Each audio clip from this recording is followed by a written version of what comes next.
Good evening. My name is Matthew Smith, and today I'm doing my informative speech on how to change your oil.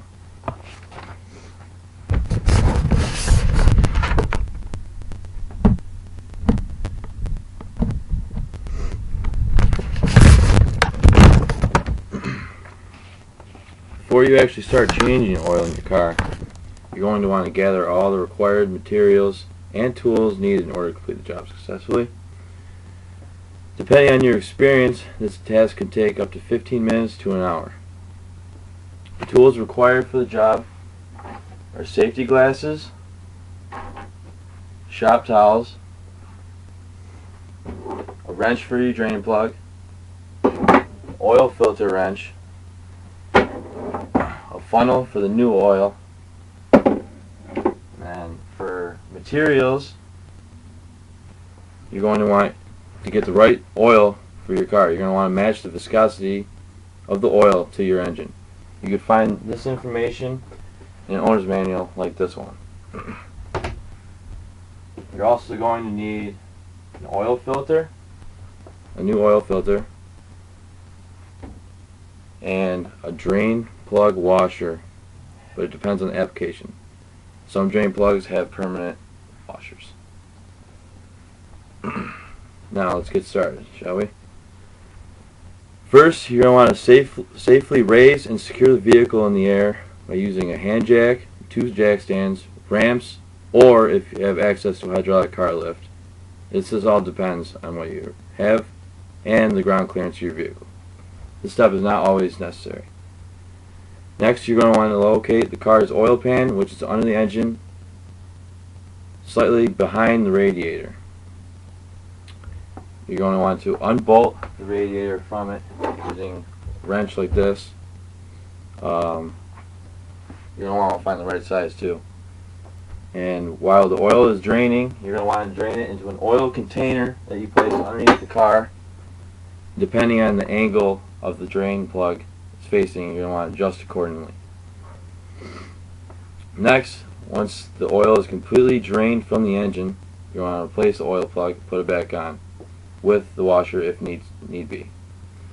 After doing so, you want to remove the oil filter using the oil wrench, like so.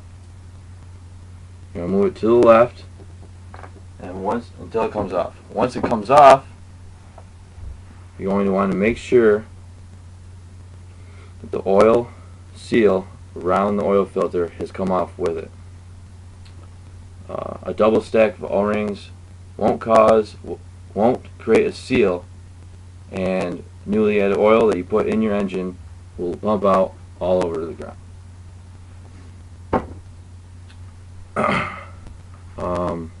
After that's all done and drained into the oil container, you're going to want to install the new oil filter, which only needs to be hand tightened. And before installing it, you're going to want to dab new oil onto the oil filter ring, which is called priming the oil filter before you put it on. Step 5, you're going to want to reconfirm that the oil drain plug is attached to the oil pan and the filter is on tight. And then you're going to want to lower the vehicle down to the ground if need be.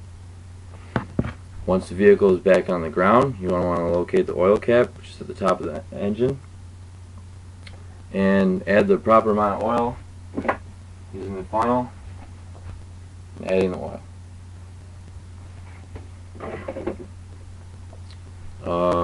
After you've done that, put the recommended amount of oil the manufacturer calls for, place the oil cap, and now you can start the vehicle for 10 to 15 seconds, which lets the oil cycle through the whole engine, and then shut it back off.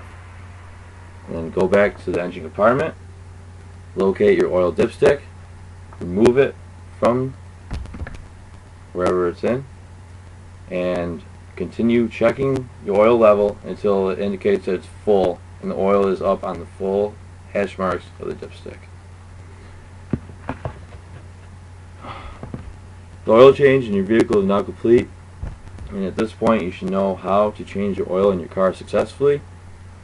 And This is my informative speech on how to change your oil. Any questions?